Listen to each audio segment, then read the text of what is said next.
하나님 말씀 보겠습니다. 에베소서 4장 13절 14절 구절 보겠습니다. 우리가 다 하나님의 아들을 믿는 것과 아는 일에 하나가 되어 온전한 사람을 이루어 그리스도의 장성한 분량이 충만한 데까지 이르리니, 이는 우리가 이제부터 어린 아이가 되지 아니하여 사람의 속임수와 간사한 유혹에 빠져 온갖 용의 풍조에 밀려 요동하지 않게 하려 합니다. 아멘. 할렐루야. 우리 저희 계신 분들과 이렇게 가볍게 인사했으면 좋겠습니다. 사랑합니다. 축복합니다. 사랑합니다. 축복합니다. 오늘 또 온라인을 통하여 예배하시는 모든 성도님들에게도 하나님의 놀라운 은혜가 있기를 주님의 이름으로 축원해 드립니다. 여러분, 이번에 설 내내 자녀들을 많이 만나지 못하고, 또 자녀들을 만나지 못한 것보다 또 손주들을 만나지 못한 아쉬움이 있으신 분들이 참 많이 있으리라 생각합니다. 말씀을 준비하면서 영적 어린아이라는 단어를 생각하며 말씀을 묵상하는데, 어린 아이들과 어른들의 차이가 뭐냐 하면, 어른들은 시간이 좀 천천히 갔으면 하는 것이 어른들의 바람입니다. 그런데 아이들은 어떨까요? 우리 아이들은 부모에게 늘 이렇게 이야기하더라고요. 빨리 어른이 됐으면 좋겠다라고 이야기합니다. 무슨 일로 어른이 되어야 되느냐 물어보면 너무너무 단순합니다. 학교에서 공부하는 게 싫고, 공부하고 나서 시험 치는 거는 더 싫기 때문에 그렇습니다. 그러면서 아이들이 엄마와 실랑이를 하는 것 중에 하나가, 엄마는 왜 공부하냐? 엄마는 왜 학교 안 다녀? 이렇게 걔드는 모습을 보면서, 그래, 시간이 지나면 니들도 엄마 마음, 아빠 마음 다 알 거야 라고 생각을 하게 됩니다. 그런데 아이들의 특징이 뭔가 여러분 한번 생각해 보십시오. 물놀이는 정말 좋아합니다, 아이들. 그런데 아이들은요, 씻자 하면 어떻게 합니까? 싫어해요. 참 단순하죠. 학습을 위한 놀이를 하자 하면 물불 안 가리고 아이들이 달라들어요. 그런데 학습을 위한 놀이가 끝나고, 자, 이제 책 펴라 하면 어떻게 합니까? 그게 싫은가 봐요. 놀러 가자 하면 어떻습니까? 너무너무 좋아합니다. 엄마 아빠 심부름 하나 해줄래 하면 꼭 단서를 걸더라고요. 패스트푸드 음식을 먹자 하면 좋아하는데, 몸에 좋은 자그마한 건강식 먹자 하면 어떻게 합니까? 요만한 풀떼기 하나도 냄새 난다면, 목에 걸린다면 싫어하는 게 어린아이들의 모습이죠. 본질을 위한 과정 속에서 본질이 아닌 것에 대해서는 아이들이 얼마나 좋아하는지 모릅니다. 그런데 본질 안으로 들어가는 그것 자체를 어린아이들은 정말 싫어하더라고요. 그렇다면 성경에서 말하는 이러한 성숙을 이루기 위한 그 과정이 무엇인가를 여러분 혹시 고민해 보셨습니까? 그리스도 안에서 회복된 하나님의 형상을 찾는 것이 성경에서는 자라남, 성숙한다라는 그런 표현을 쓰고 있더라고요. 하나님의 자녀라는 신분이 나의 어떤 행위로 얻어지는 것이 아니라 하나님의 은혜 안에서 얻어지는 것이기 때문에, 성도의 자라남과 성숙의 문제는 교회를 떠나서는 언급할 수가 없습니다. 또한 성경을 떠나서는 언급할 수 없다는 것입니다. 오늘 우리가 읽은 에베소서 4장 13절 14절에는 어린 아이의 특징을 한 가지로 이야기하고 있습니다. 그 한 가지가 뭡니까? 바로 요동한다라고 말씀하고 있습니다. 요동한다. 온갖 풍조에 밀려 요동한다라고 말씀하고 있습니다. 요동하는 게 어떤 것인지 여러분 잘 아실 거예요. 어딘가에 세워져 있기는 한 것 같은데, 그 기초가 왔다 갔다 하니까 불안하여 흔들리고 불완전한 상태로 그 한 사람뿐만 아니라 주변의 사람에게도 불안함에 영향을 미치게 되어 있다는 거예요. 그렇다면 성경에 말씀하고 있는 유혹과 온갖 교훈 그리고 풍조라는 것이 과연 어떤 걸까요? 어쩌면 사람이기에 언제라도 다가올 수 있는 감정적인 기복이 우리를 요동케 할 때가 있습니다. 그리고 나는 열심히 하나님을 바라보겠다라고 말씀하지만 주변 환경에 의해서 혹은 내 주변에 있는 한 사람 한 사람의 언행에 따라서 기분이 좋아질 때도 있고 나빠질 때도 있더라는 말입니다. 그리고 교회라는 그 본질과 하나님의 뜻 그리고 내 생각에 차이가 있을 때에 요동칠 때도 있더라는 말이죠. 그러나 더 중요한 게 뭘까요? 아이들과 부모 간의 실랑이처럼 아이들의 몸에 좋은 것 그리고 자기들의 입맛에 좋은 것 그 괴리감을 극복하지 못할 때 흔들려 나갈 수밖에 없다는 거예요. 농사를 다 짓고 계시기 때문에 잘 아시잖아요. 모내기 하기 전에는요, 논을 가꿀 때 어떻게 합니까? 준비할 때 물을 가득 채워서 기계로 논을 일궈냅니다. 그러나 모내기를 막상 하기 전에는 어떻게 합니까? 물을 완전히 빼야 돼요. 그리고 그 완전히 빠진 그 흙 위에다가 모를 뽑아야 뿌리가 내리고 그 속에서 수확을 하게 되는 거예요. 그런데 물이 빠지지 않은 상태로 모내기를 했다고 생각해 보십시오. 과연 그 모가 그 논에 뿌리가 박혀 있을까요? 박혀 있지 않을까요? 제대로 심지 않은 모라면 이리저리 둥둥 떠다니는 것을 확인하게 될 것이라는 것입니다. 그러기 위해서는 이번 사순절을 통하여 우리의 영적인 삶이 그리스도께로 닮아가기 위한 그 과정 속에서 세상 풍조에 흔들리지 않는 우리 성도의 삶이 되기 위하여 고민해 봐야 될 것이 무엇인가를 말씀을 통해서 생각해 보기로 합니다. 그 첫 번째는 세상 것에 따라가지 말라는 거예요.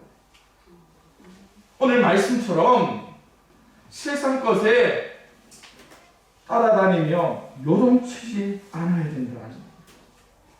여러분, 사람은 굉장히 눈의 그 감각에 빠져 사는 사람들이에요. 그래서 남이 하는 거에 대해서 동경하거나 때로는 거부할 수밖에 없습니다. 세상 것에 따라가지 말라는 것, 그것은 분별력이 있는 성인의 삶입니다.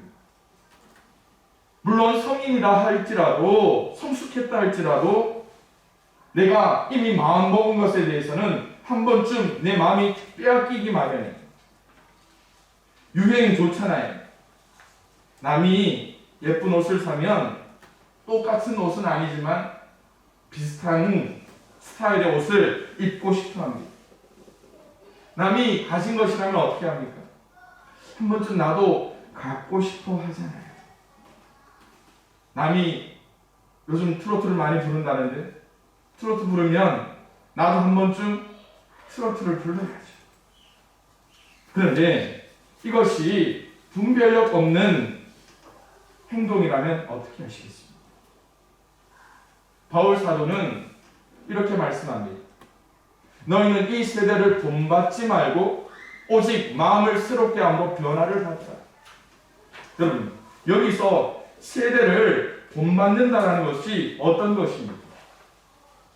그냥 따라간다는 게 아니에요. 세상 안에서 나의 정체성을 찾고 있다라는 의미가 바로 세상을 본받는다라는 겁니다. 여러분, 여기서 우리가 주의를 기울여야죠. 우리의 정체성은 뭡니까? 하나님의 자녀라는 거예요.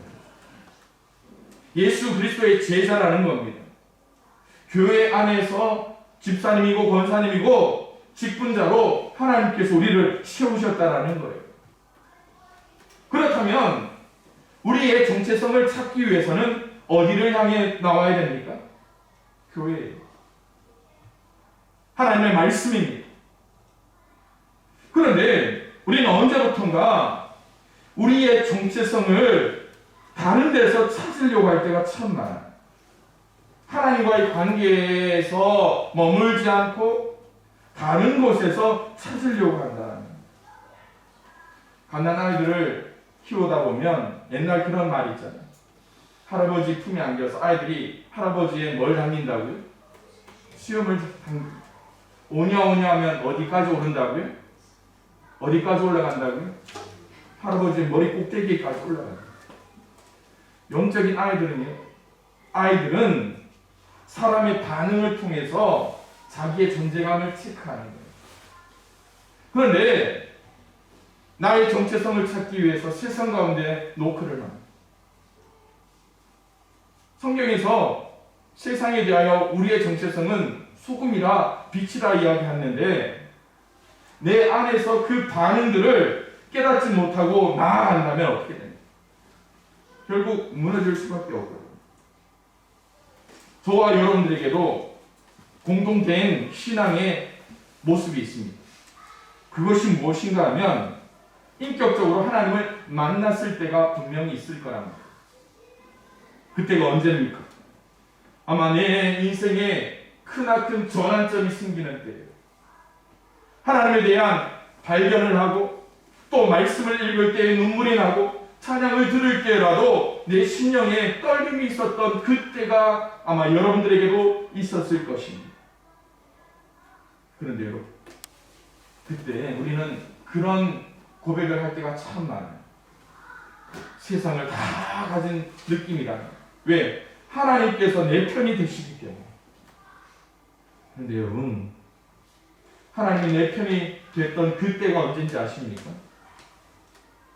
영적인 첫걸음, 갓난아이의 그때였다라는 겁니다. 그런데 우리가 그때만 바라보고 살아간다면 우리의 성숙은 어떻게 이루어질까요? 그 첫 경험에 항상 머물 수밖에 없다라는 것이죠. 그래서 오늘 성도로서 살아갈 때 가장 중요한 핵심이 있습니다. 우리 인생이 다른 어떤 것이 아니라 하나님과의 관계 속에서 내 인생이라는 그 시간이 하나님의 시간 속에 들어가는 거예요. 그것을 오늘 사도 바울은 에베소서 4장에서 뭐라고 말합니까? 하나님의 아들을 믿는 것과 아는 일에 하나가 되라 라고 말씀하는 거예요. 우리의 첫 경험을 통하여 그 모든 것처럼 말씀하는 게 아니에요. 우리의 믿음과 지식, 좀 더 한 번 더 나아가게 된다면 우리의 삶, 그것이 통일성이 있어야 된다라고 말씀을 드립니다. 그래서 바른 믿음 안에서 바른 지식이 또 바른 믿음과 지식에서 교회가 하나 되어지고 또한 성도 개인의 삶뿐만 아니라 공동체의 모든 삶이 성숙되어져 갈 것이라고 오늘 우리에게 말씀하고 있잖아요. 그래서 하나님의 시간표가 인도하는 것이 뭡니까? 하나님의 아들을 믿는 것과 아는 일에 하나가 되어 뭐라고요? 무엇을 이루라고요? 온전한 사람을 이루라고 우리에게 말씀하는 거예요. 결국 하나님의 뜻은 우리로 세상 가운데서 요동치는 존재가 아니라 온전하여 견고하게 서기를 원하는 것이 하나님의 뜻이라는 것입니다. 여러분, 온전하다는 것이 어떤 건가? 흔들리지 않는다라고 말씀드렸지만 좀 더 나아간다면 부족함이 없는 상태일 수도 있을 겁니다. 성경 원어를 보니까요, 이 뜻이 무엇인가 하면 완전히 장성하여 성숙하여 더 이상 성장이 필요 없는 온전한 인간 개체를 온전한 사람이라고 이야기합니다. 그런데 여러분, 이 에베소서에서 말하는 온전한 사람이 육체적인 온전한 사람을 이야기할까요? 아닙니다. 육체적인 측면을 가르치는 것이 아니라 영적인 측면을 가르치라고 이야기하는 거예요. 그리고 그 온전함을 이루라는 것이 한 사람만 이야기하는 걸까요? 아니에요. 교회를 이루는 모든 성도들에게 적용되어진다는 거예요. 그러기 위해서 우리에게 필요한 것이 뭘까요? 분명한 목적을 가지는 것이죠. 그리고 그것을 위해서 우리는 다듬어져 가야 한다는 거예요. 엊그저께 우리 요 관내에 있는 한 목사님이 저한테 이런저런 이야기를 하면서 교회를 좀 꾸미는 이야기를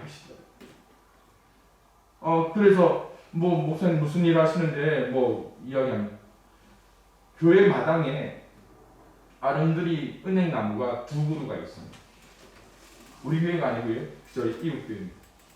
그런데 나무를 좀 가지를 몇 개만 좀 치고 싶은데 자기가 할 수 없으니까 이렇게 좀 알아봤더니 인건비하고 그 사람한테 시키는데 또 돈이 좀 추가되어야 된다라고 이야기해요. 그래서 안 들었으면 괜찮았는데 또 듣고 나니까 또 제 마음이 어떨까요? 아니 목사님 기다리세요. 제가 가서 잠깐 빼드릴게요. 그래서 연장을 들고 갔습니다. 진짜 은행나무가 얼마나 큰지요? 네, 한 2사람이 이렇게 안으면 좀 넉넉한 그런 아름드리 은행나무. 그리고 나무를 얼마나 잘 키웠는지요? 바닥에서 이 기둥까지 한 그루는 한 3m 이상 돼요. 원줄기만. 와, 너무 좋죠. 또 한 나무는요, 한 4m 이상 사다리를 펴서 올라가야 될 정도로 너무너무 나무가 좋은 거예요. 이 나무에 가지를 좀 치고 싶다. 그런데 여러분, 저가 이렇게 나무를 다듬어 본 적이 없거든요. 그래서 기계를 들고 나무 가지 이렇게 벌어진 그 중간에 올라섰습니다. 그런데 진짜 막막하더라고요. 이 나무를 어떻게 해야 될까? 다시 내려왔습니다. 밑에서 이 가지 저 가지 이렇게 좀 잘라야 됩니다. 다시 올라갔습니다. 올라갔더니 뭐가 보입니까? 다시 내려왔어요. 안 보여요. 올라갔더니. 그래서 목사님과 이야기를 하는 거예요. 목사님 왜 나무를 베려고 합니까? 2가지 목적을 이야기하는 거예요. 가을이 되면 은행 알이요. 마당에 막 눈처럼 내려가지고 다니지를 못합니다. 2번째, 여름이면 나무 그늘은 꼭 필요한데 이 나무를 어떻게 가지를 베야 될까 너무너무 고민됩니다. 제가 이 접수를 하고 그러면 마당 쪽으로 나와 있는 굵은 그 가지를 1차적으로 몇 개를 베읍시다. 그래서 올라간 다음에 그냥 쫙 이 선을 그어서 잘랐습니다. 내려와서 보니까 또 어디가 문제가 될까요? 반대쪽이 문제가 돼요. 어떻게 했을까요? 벤 나무를 기준으로 삼아서 예쁘게 그려놓고 왔습니다. 잘라놓고 왔어요. 이제 밑에서 보니까 나무가 깔끔해졌더라고요. 나무가 깔끔해졌어요. 처음 한 것 치고는 좀 잘한 것 같더라고요. 오늘 우리의 신앙의 모습을 한번 되돌아봐야죠. 무조건 큰다고, 무조건 큰 거목이 된다고 좋은 것은 아니다. 우리의 믿음도 마찬가지입니다. 남에게 피해를 주는 믿음, 그것은 하나님께서 원하시는 바가 아니죠. 다만 요동치지 않는 신앙이 되기 위해서 오늘 우리에게 주시는 말씀은 분명히 말씀하고 있는 거예요. 우리가 하는 일이 하나님의 아들을 믿는 것과 아는 일에 하나 되어 가느냐라는 것. 오늘 사순절을 맞이하는 첫 번째 주일로 우리의 신앙의 삶 과정을 한번 되돌아봐야 돼요. 과연 우리는 우리 속에서 하나님의 뜻이 우선되고 예수님께서 공생애를 통하여 보여주신 그 삶에 우리가 다가가고 있느냐라는 것이요. 예수님께서 주님 가르쳐주신 기도를 통해서 우리에게 보여주신 것이 무엇인지 우리는 생각해야 됩니다. 아버지의 뜻이 하늘에서와 같이 뭐라고요? 땅에서도 이루어지는 것이 하나님의 뜻이요, 예수 그리스도의 기도요, 성도의 목표가 되어야 된다는 것이에요. 언제부턴가 아버지의 뜻을 따라 자라나지 못하고 내 뜻대로 자라나려고 할 때 이만큼 큰 다음에 뭐라고 합니까? 나 잘했다라는 거. 아닙니다. 오늘 우리에게 필요한 것은 성령의 하나 되게 하신 것을 힘써 지키라 하신 그 말씀처럼 하나님의 아들을 믿는 것과 아는 일에 하나가 되어 온전한 사람을 이루어 나아가야 된다는 것이죠. 우리 양평교회가 그 은혜를 쫓아 나갈 수 있기를 주님의 이름으로 축원을 드립니다. 두 번째로요, 영적 어린아이의 특징이 무엇일까? 요동한다라는 그 말씀의 의미가 무엇인가 하면 안정감이 없다라는 겁니다. 영적 어린아이의 특징은 안정감이 없다라는 거예요. 우리의 안정감은 하나님과 연결되어질 때 안전함을 느낄 수 있는데 하나님과 친밀하지 않으면 안정감이 없고 불안할 수밖에 없다라는 거예요. 그래서 우리 인생의 그 성장 과정을 한번 보십시오. 갓난아기, 유아기가 있습니다. 그 유아기를 지나면 어린아이 시기가 있어요. 그 다음 뭐가 있습니까? 청소년기, 그리고 청년기, 장년기로 넘어가게 됩니다. 그런데 제가 아직도 중학교 2학년 윤리책에서 배웠던 한 단어가 있습니다.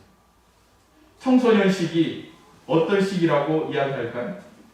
질풍노도의 시기라고 이야기합니다. 또 하나 청소년기를 주변인이라고 표현하고 있는데 주변인이라는 의미가 무엇인가 합니다. 둘 또는 그 이상의 다양한 가치를 내면화시키므로 어느 한 가치에도 만족하지 못한다. 다시 말씀드리면 이것도 갖고 싶고 저것도 갖고 싶은데 이것이 나에게 주어지지 않는 것, 그것처럼 느껴지니까 불안해하는 거예요. 그래서 제일 먼저 사춘기를 겪는 자녀들이 누구와 다투게 됩니까? 누구와 다툴까요? 부모와 다툽니다. 왜요? 부모가 자기에게 해주는 것이 불만이거든요. 그러면서 뭐합니까? 나중에 엄마 아빠에게 많은 것을 요구하지만 그것이 제대로 요구되어지지 않을 때 뭐합니까? 내 엄마도 아닌 것 같고 내 아빠도 아닌 것 같아. 그러면서 뭐합니까? 그게 바라는 청소년들은 가출도 한다.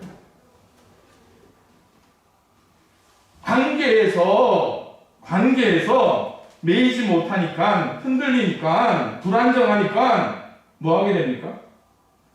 다른 데에 소속하려고 찾게 됩니다. 그래서 건강한 청소년기를 보내는 방법이 있습니다. 가정 안에서 행복감을 채워주는 거죠. 가족 안에서 부모의 자리를 서로 인정할 수 있는 그런 위치가 되면 그 가정은 행복할 수 있습니다. 영적인 사춘기는 어떻습니까? 영적인 사춘기도 마찬가지입니다. 성장통을 건강하게 보낼 수 있어야 된다는 거예요. 우리는 하나님과의 친밀함 속에서 자신의 가치를 찾고 안정감을 찾음으로 말미암아 오늘 말씀에서와 같이 온갖 교훈의 풍조에 밀려 요동해서는 안 된다라는 거예요. 그런데 요즘 어떤 일들이 일어나고 있는가 생각해보면 영적인 어린 아이임에도 성숙한 사람들처럼 행동하는 사람을 보셨을 거예요. 여자아이들을 키우다 보니까요. 참, 커가고 있다라는 그 변화의 시기를 깨닫게 되는 사건들이 있어요. 우리 집에 요만한 아이 하나 있습니다. 예진이가 이제 4학년 접어들었는데 덩치는 동생보다 작으면서도 행동하는 거 보면 이제 사춘기가 이제 얼마 안 남았구나 하는 생각을 해요. 이 아이의 어떤 행동인지 아십니까? 엄마가 화장하면 옆에 가서 눈화장도 한번 해보려고. 엄마가 입술을 빨갛게 칠하고 나면요, 언젠가 자기도 언니와 함께 입술을 빨갛게 발라가지고 아빠한테 와서 이렇게 하면, 아빠 나 예쁘지? 여러분, 그게 행동이 예쁜 거지 그 화장한 얼굴이 예쁠 턱이 있습니까? 요즘 10대 아이들 보십시오. 다 화장하고 다닙니다. 그것도 세상 유행이니까 그렇게 보이지만 성숙한 어른의 눈에 보인 그 10대의 얼굴들은 안정감이 있기보다는 뭐가 있습니까? 불안함이 그들 가운데 나타내 보인다. 그러기에 오늘 우리가 읽었던 본문에 온전한 사람을 이루어 뭐라고 말합니까? 그리스도의 장성한 분량이 충만한 데까지 이르라라고 우리에게 말씀하고 있는 거예요. 장성하다는 것이 어떤 목표인가? 여러분 생각해 보셨습니까? 우리는 이 장성하다, 크다라는 그 기준을 우리 시각에서 맞출 때가 참 많아요. 그래서 어떤 사람을 볼 때 누구보다 좋은 신앙, 사람이 기준이 돼. 그래서 누구보다 흔들리지 않은 신앙처럼 자기를 포장할 때가 참 많습니다. 그런데 겉과 속이 동일하면 우리의 기준이 무엇인가를 이야기할 때 그리스도의 장성한 분량, 그 기준이 뭡니까? 우리 주 예수 그리스도를 통하여서 충만함과 성숙함을 이루는 것이 우리의 모습이어야 한다라고 성경은 말씀하고 있다는 거예요. 여러분의 속에, 여러분의 신앙 속에, 여러분의 기도 제목 속에 그리스도가 있느냐? 그것이 오늘 우리의 삶을 평가하게 된다는 거 아닙니까? 예수님께서 늘 말씀하잖아요. 좋은 나무는 무엇을 통해서 평가한다고요? 좋은 나무는 무엇으로 평가한다고요? 그 열매를 통하여. 그 열매가 좋으면 좋은 나무, 잘 자랐다는 거예요. 남과 비교해서가 아니에요. 그 자체를 통하여 그리스도의 장성한 분량, 그리고 충만한데 이르도록 닮고 닮아야죠. 그래서 사도 바울이 말씀하고 있는 게 뭡니까? 성경에서 이런 말씀이 있습니다. 너희 나의 자녀들아, 너희 속에 그리스도의 형상을 이루기까지라고 말씀합니다. 우리 속에 그리스도의 형상을 이루기까지 다시 너희를 위하여 회사하는 수고를 한다. 오늘 우리 속에 그리스도의 형상을 이루기 위한 노력, 그 과정이 우리에게 필요하다. 언제까지 우리가 영적인 주변인으로, 영적인 사춘기로 자라날 수는 없잖아요. 그 시기를 뛰어넘는 우리의 모습이 필요하다는 것. 결국 여러분, 예수 믿는 사람들을 뭐라고 이야기합니까? 예수장이라고 하잖아요. 그리고 그게 영어로 크리스천이라고 하고요. 또 그것이 바뀌어서 우리말로 그리스도인이라고 이야기합니다. 우리가 그리스도인으로서 문자 그대로 그리스도를 닮아가는 사람의 삶을 살아야 되는데, 우리는 그것들을 깨닫지 못하고 세상 풍조에 따라 헤맬 때가 얼마나 많이 있습니다. 사도 바울의 그 말씀을 전하던 그때를 한번 생각해 봅니다. 이방 종교에서 추구하는 것처럼 인간 자신의 거룩을 위한 명상, 그리고 이방 종교에서 말하는 구원, 그리고 이방 종교에서 말하는 다양한 그 다원주의, 그것들을 추구하면서 우리는 그리스도 형상을 이룰 수 없다는 것을 말씀하고 있는 거예요. 그런데 우리는 어떻게 합니까? 너무나 다양한 것들에 눈을 돌리고 있지 않습니까? 하나님의 말씀보다 다른데 우리는 더 집중하고 있는 것을 보게 되는 거예요. 세상 유행처럼 번져가는 유튜브나 또한 다양한 검증되지 않는 뉴스에 우리는 분별력 없이 그것이 전부인 것처럼 눈을 돌릴 때가 얼마나 많이 있습니다. 그리고 그것이 어쩌면 나의 지식을 더하는 것처럼 여겨질 때도 있습니다. 맞습니다. 일부 어떤 것들은 우리의 지식에 또 어떠한 좋은 점도 있을 수 있죠. 그런데 왜 하나님의 말씀이 그 속에 빠져 있는데 우리는 분별이 없이 그것들을 바라보고 있는지. 사랑하는 성도 여러분, 이번 사순절을 맞이하면서 영적인 성장을 위해 다시 한 번 더 말씀 가운데 집중할 수 있는 저와 여러분들이 됐으면 좋겠습니다. 우리를 흔들고 요동케 하는 어떠한 것에 우리의 마음을 두지 않았으면 좋겠어요. 베드로 사도가 이야기합니다. 근신하라, 깨어나라. 여러분, 이 근신과 깨어남이 없다면 우리는 돌이킴이 없게 되는 거예요. 성도의 가치가 뭔지 아십니까? 성도의 가치가 뭡니까? 성도의 가치는 앞서 말씀드렸듯이 하나님과의 관계 속에 그 가치를 더해갈 수 있습니다. 그 관계 속에서 우리가 예수 그리스도의 구속의 피를 통하여 예수님 자리로 거듭나게 되는 거예요. 하나님 나라의 가치가 우리 속에 있어야 되는데 언제부턴가 우리는 세상의 가치를 통하여 신앙을 평가하려고 할 때가 얼마나 많이 있습니다. 예수님께서 말씀하신 비유를 여러분들은 잘 아실 겁니다. 한 주인이 먼 이구로 갈 때에 그 집에 있던 종들에게 하나에게는 5달란트, 하나에게는 2달란트를, 또 한 사람에게는 1달란트를 주면서 떠나게 됩니다. 5달란트를 받은 사람은 열심히 일하여 5달란트를 남깁니다.